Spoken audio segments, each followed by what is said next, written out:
Mirando otros grupos de investigación, me encuentro con que María Teresa Ronderos, que es conocida, pues ella fue editora política del periódico El Tiempo, editora de la revista Semana, y actualmente hace parte de una red internacional de promoción de ayuda a nuevos medios, a medios alternativos, con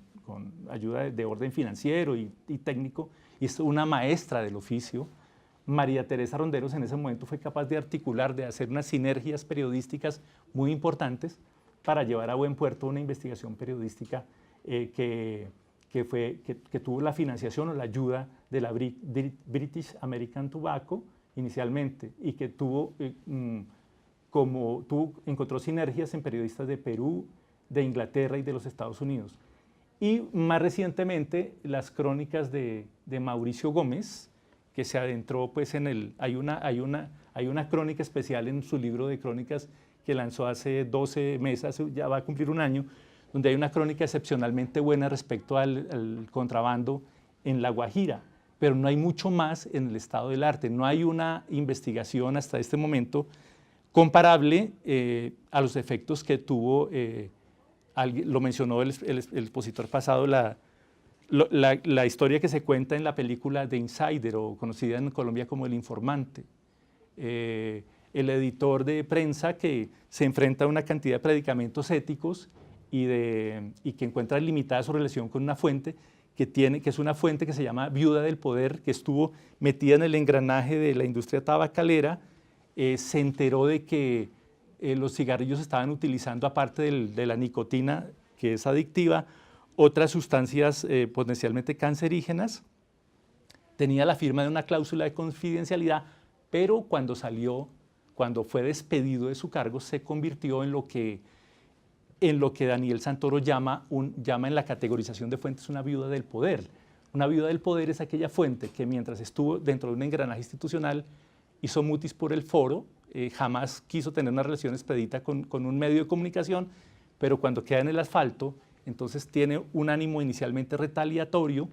y la mejor manera de vengarse del sistema es entregando información a los medios de comunicación. Viudas del poder, me temo, queridos colegas, que pululan alrededor de la industria del tabaco. Me parecería que esta también sería una búsqueda que valdría la pena. Y hay unos datos, hay unas bases de datos que voy a sugerir también, que nos permitirían eventualmente dinamizar, potenciar investigaciones que tienen que ver con minería de datos, y también nos ofrecerían un marco excepcional para la producción de contenidos transmedia.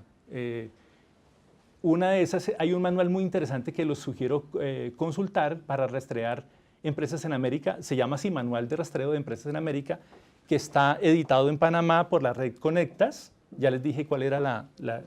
estructura vocacional de la red Conectas y de su utilidad como fuente de información periodística. Me decía Sol que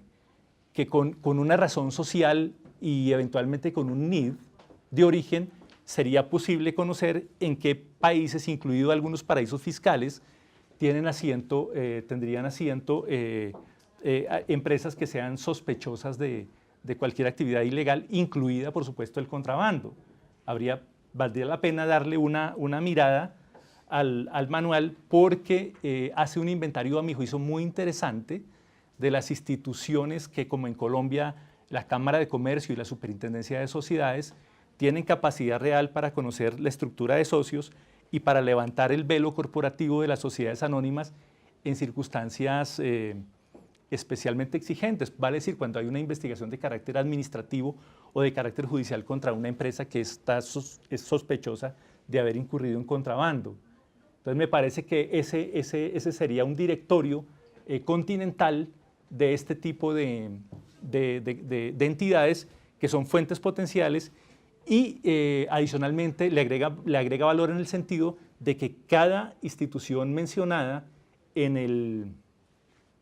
manual está acompañada, la descripción de su tarea, de su marco institucional, está acompañada con unas sugerencias muy claras sobre cómo acceder a esa información. Nos explica claramente en qué casos procede, por ejemplo, el derecho de petición en aquellos países donde la legislación positiva del país considera el ejercicio del derecho de petición, aquellos donde ha habido más transparencia en cuanto a las leyes de acceso de la información pública, pero nos hace también unas recomendaciones muy concretas de cómo doblegar, cómo vencer de alguna manera el cerrojo informativo que en algunos estados se suele poner a la acción del periodista, particularmente por ignorancia del periodista respecto al alcance y al espectro de sus derechos y a la legislación de su país en materia de libertad de información. Hay otro grupo que es profesional del oficio académico, está integrado en este momento por 324 periodistas de todo el país, que se llama Consejo de Redacción. Consejo de Redacción es una batería de pensamiento muy importante, de reflexión permanente acerca del oficio periodístico, y está en este momento habilitando, enriqueciendo una base de datos muy importante que se llama Zoom Online. Esa base de datos Zoom Online nos remite también a un espectro de fuentes alternativas muy importantes que a veces uno no sospecha que puedan existir y que tienen real capacidad de información de orden financiero, legal, comercial, incluso que nos pueden conectar con cadenas de investigación transnacional respecto a estos fenómenos delictivos.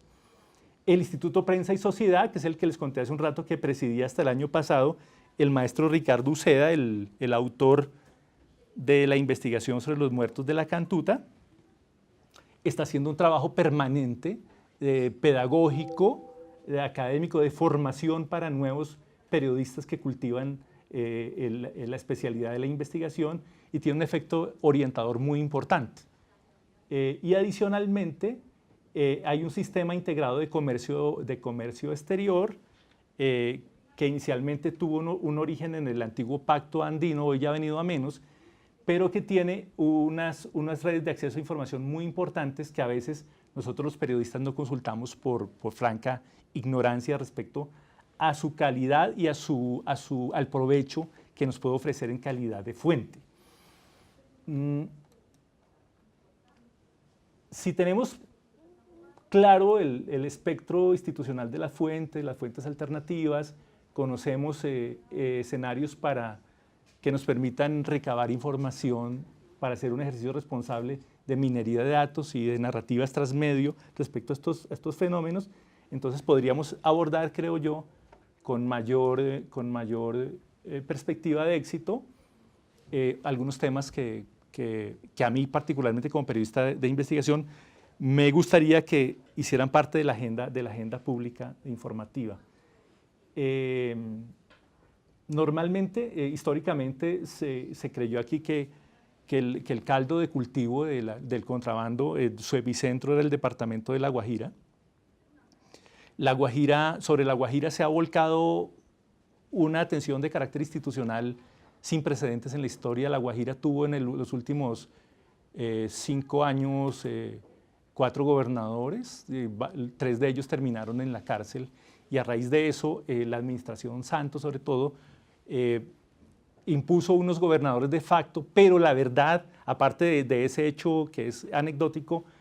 volcó la mirada institucional sobre del departamento, y eso ha hecho que los contrabandistas que campeaban libremente por allí hayan tenido que buscar otros mercados alternativos, otros centros de operación alternativa. Entonces, ahora el Golfo de Urabá, que la semana pasada oía a la subdirectora especializada en el tema de la Federación Nacional de Departamentos, el Golfo de Urabá no tiene presencia de Polfa ni ningún componente institucional, y en esta época del posacuerdo, las bandas emergentes han encontrado en el Golfo de Urabá un mercado expedito sin controles. Entonces, me parece que deberíamos poner el foco territorialmente hablando sobre el Golfo de Urabá.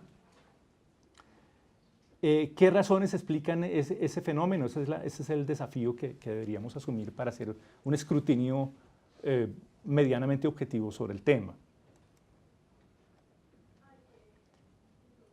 Sobrecogido, escuché la semana pasada, si no estoy mal, en el análisis que presentó ANACH en la Universidad del Rosario,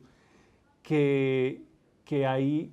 productores de tabaco, productores de cigarrillo, que están haciendo promociones de orden publicitario e incluso ofreciendo incentivos de distinto orden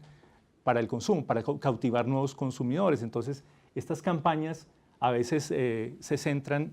a la salida de escenarios deportivos, a la salida de las universidades, y me parece que ahí también habría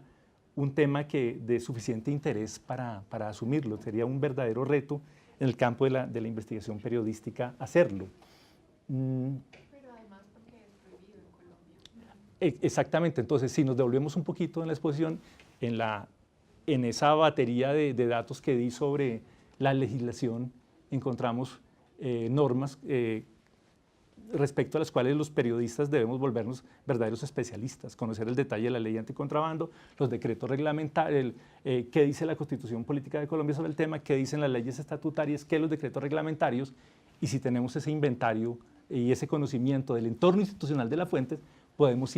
abordar con mayor garantía de éxito este tipo de temas.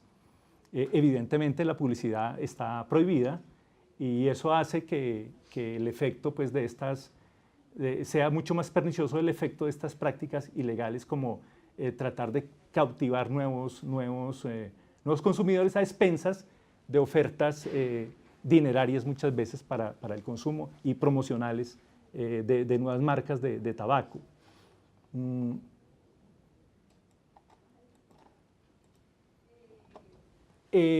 Los especialistas nos hablan de las marcas con mayor presencia en el mercado. Entonces, algunas de las más conocidas, Fortuna, Rumba, Gold City, D&J, que hoy dominan el mercado. ¿Cuáles son las sociedades productoras que están detrás de esas marcas? Anteayer le pasé a la Superintendencia de Sociedades, tengo una información aún en vías de confirmación, le pasé un derecho de petición a la Superintendencia de Sociedades para que me diga quiénes son los socios de algunas empresas que figuran como sociedades corporativas que tienen nexos con la industria del tabaco y que me permitirían, cuyo seguimiento me permitiría quizá saber quiénes son los socios de esas sociedades productoras de estas marcas que están invadiendo o que pretenden invadir el mercado y hacer relativo los efectos que los especialistas nos hablan de la aplicación de la reforma tributaria, que según ellos ha sido la panacea, no solamente porque ha servido para incrementar los precios del cigarrillo y desestimular su consumo, sino según ellos también para desincentivar el contrabando. Yo creo que el efecto es exactamente al contrario. Aquí predomina el aforismo popular colombiano según el cual echa la ley, echa la trampa. La verdad, valdría la pena mirar si los efectos de la reforma tributaria son del alcance de los que nos hablan los expertos, o si realmente en la trastienda hay una cantidad de trampas que todavía hacen que el contrabando siga campeando. La semana pasada en el foro de la universidad me llamó la atención que mientras el ministro de Hacienda decía que el contrabando apenas había subido exponencialmente en un 3.1%, que era una cifra demasiado pequeña, la señora subdirectora de la Federación Nacional de Municipios llegó con un dato desafiante diciendo: me muero la pena con ustedes, no creo que eso sea realmente cierto, porque el nivel de aprehensiones que hace nuestros grupos de aprehensión dependientes de los 32 departamentos indican lo contrario. El volumen de aprehensión es muy alto, lo que significa que la reforma tributaria y las reformas legales estén todavía lejos de doblegar el espinazo al fenómeno del contrabando. Eso era lo que quería compartir con ustedes hoy. Muchas gracias.